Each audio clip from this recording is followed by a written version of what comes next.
Dear Dr. Love, magandang gabi po at gusto ko lang po sanang i-share sa inyo ang nararamdaman ko tungkol sa babaeng itinitibok ng puso ko.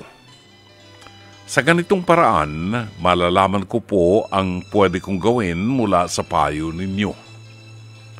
Ako po si William, 25 years old. Isa po akong graphics artist sa isang multimedia company. Katrabaho ko naman po sa kumpanya ang babaeng gusto ko. Let's call her Shaira. More than a year ago, my girlfriend and I broke up after 3 years of relationship. Si Shaira naman, nagkaroon ng karelasyon for 7 years, pero wala silang label until they also parted ways. Shaira and I became friends and we share songs that we like. We talk about funny things that we see on social media and sometimes we talk about work. The funny thing is, we're both August babies. Sa simula pa lamang gusto ko na po si Shaira and I always wish the best for her. Sa totoo lamang po, gusto ko po siyang ligawan. Pero natatakot lang ako na baka maapektuhan ang friendship namin. Isa pa, I think she's enjoying being single at this point of her life.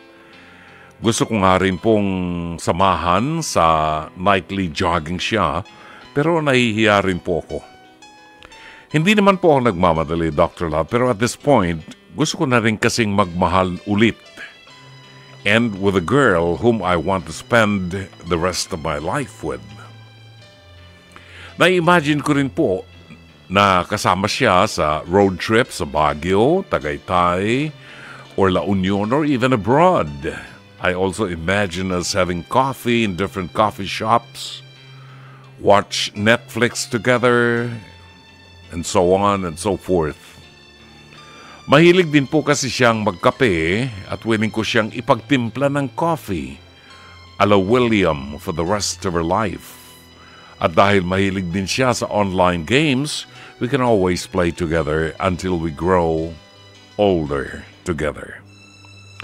Hi, Dr. Love. It really feels great to love and be loved in return. Pinapakiramdaman ko pa lamang po kasi si Shaira kung ready na talaga siya. And once she gives the go signal, liligawan ko na po siya kaagad at willing po akong humarap sa pamilya niya and tell them my pure intentions. Dr. Love, ano po ang masasabi niyo sa sitwasyon ko? Should I ask Shaira kung pwede ko na siyang ligawan or wait for her to send signals na pwede na? Should I pursue my feelings for her, or will this ruin our friendship? Pwede ko ba siyang samahan sa regular jogging niya or just let her do this alone? Salamat po sa pagbibigay niyo ng advice, Dr. Love. This will surely help me deal with my feelings and future decisions and with regards to my love life. God bless po. Gumagalang William ng Cainta Rizal.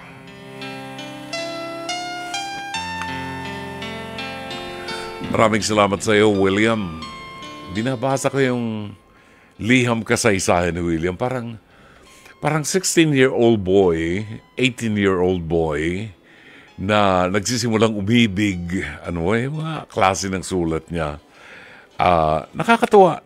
And I could sum up na in love nga itong si William kay Shaira.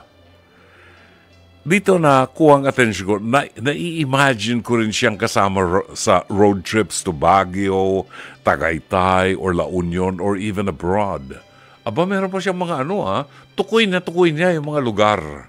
Parang pwede siyang gumawa ng script sa pelikula. Ganyan yung mga writers Malikot ang pag-iisip, no? I also imagine us having coffee in different coffee shops, watch Netflix together, etc., etc.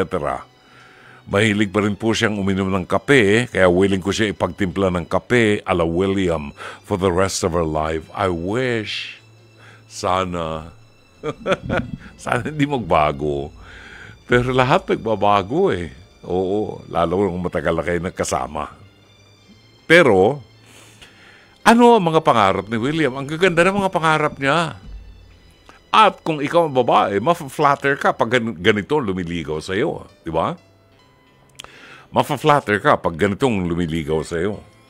So, ano ang dapat?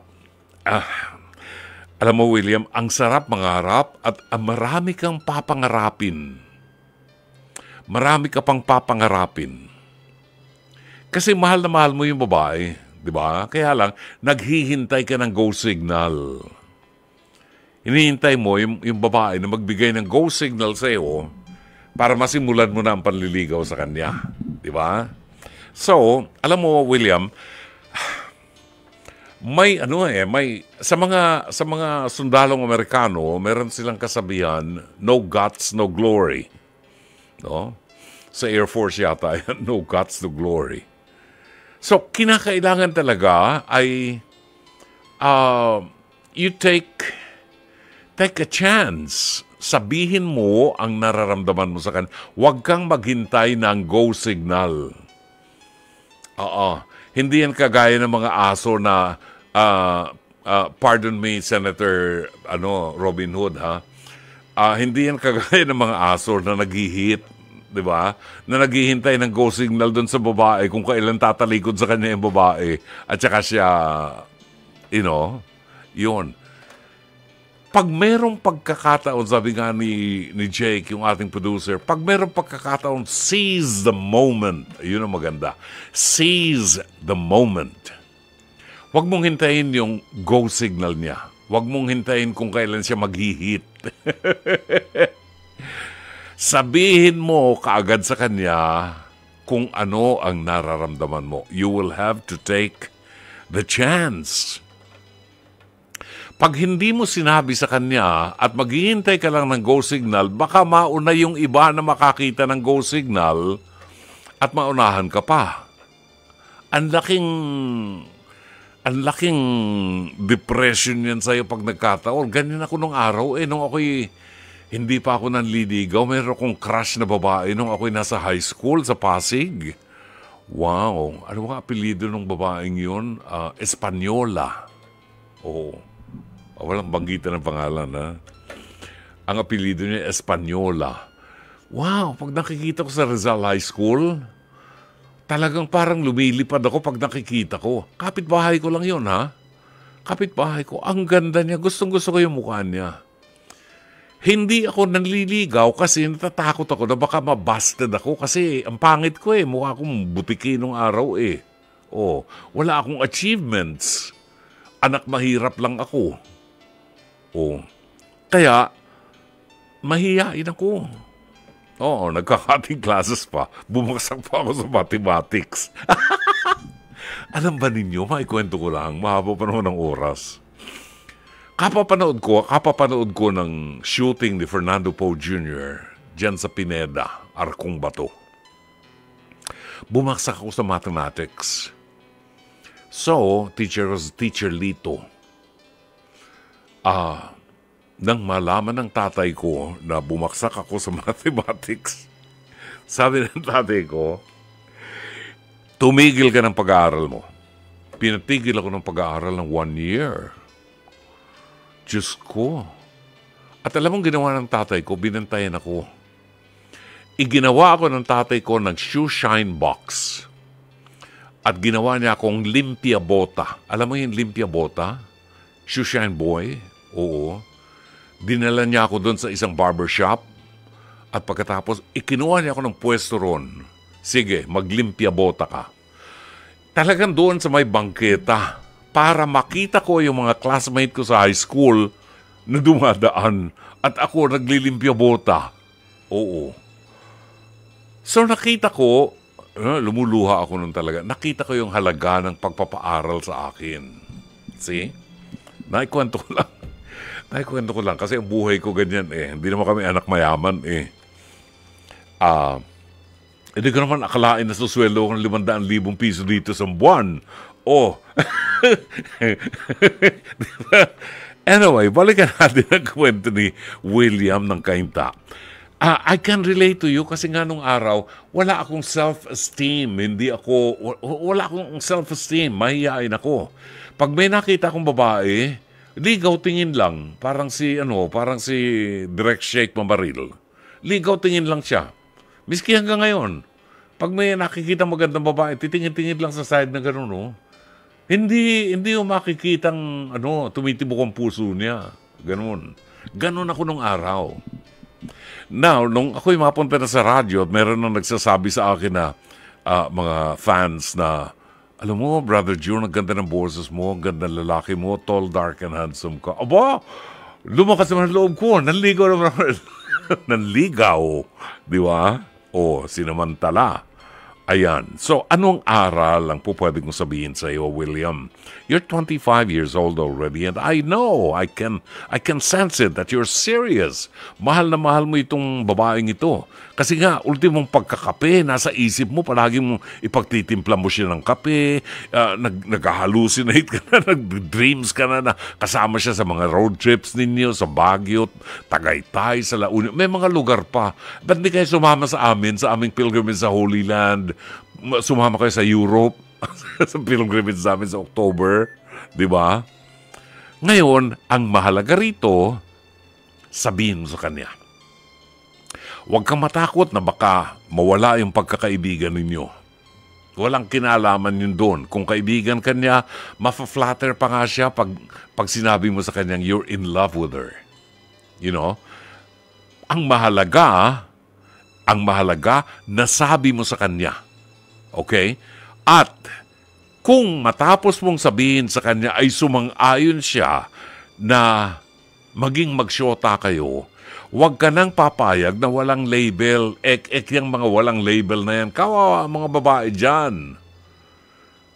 Pero makikipag-lip by lip ka sa babae, tapos walang label, hindi malaman kung anong relasyon ninyo. Anong relasyon? Mag-MU kami. Ano yung mag-MU? Mutual understanding. Ano ibig sabihin nun? Ewan ko. Basta, yung parang syota ko siya na hindi ko syota. Pwede ko siyang halikan. Pwedeng walang commitment. Di ba? MU, malabong usapan daw yun, sabi ni Jake. Huwag mong ganunin yung babae. Sabihin mo sa kanya, hindi akong kagaya ng dati mong boyfriend na wala kayong label. Lahat ng label ibibigay ko sa'yo. Sagutin mo lang ako. Yan. At pagyamanin mo. Respetuhin, mahalin at paglingkuran siya. Now, the lesson is, huwag kang maghintay. Baka mapag-iwanan ka. Your age, you're 25 years old, ito yung kainitan mo. Sabi nga ni Robin Padilla, naghihit ang lalaki. Pa si Robin Padilla. Kamali si Robin eh. Ang tinanong niya si Attorney Kay. Attorney Lorna Kapunan. Ay, babarahin ka ni attorney. Babarahin ka ni attorney. So, ligawan mo na siya. Huwag mong hintayin na magbigay ng signal. Sabihin mo sa kanya and be honest with her and tell her that you're in love with her. And you want to protect her. You want to care for her. You want to love her. You want to possess her. Ayun, ano? Naliligaw. Then, wala na yung mga dreams mo. Magkakaroon na ng katuparan yung mga trips ninyo to Baguio, Tagaytay, La Union. Dami, no? At saka yung mga kape-kape ninyo. Wala na yung La Union na yan. Wala na yung Tagaytay na yan. Doon kayo pupunta sa Paris, France, kasama namin sa paglalakbay namin. So, mai-enjoy nyo ang bawat sandali ng inyong relasyon. Sabi nga ni Jake, ang ating producer, seize the moment. Hindi porke naging syota mo siya magpapakasal na kayo. Yung pagiging syota is a stage of getting to know each other. Para malaman nyo kung magmamatch kayo, kung pareho ang inyong direksyon at iisa ang mga pangarap ninyo. Sana'y natulungan ka ng palatuntunan ito. As always, Dr. Love.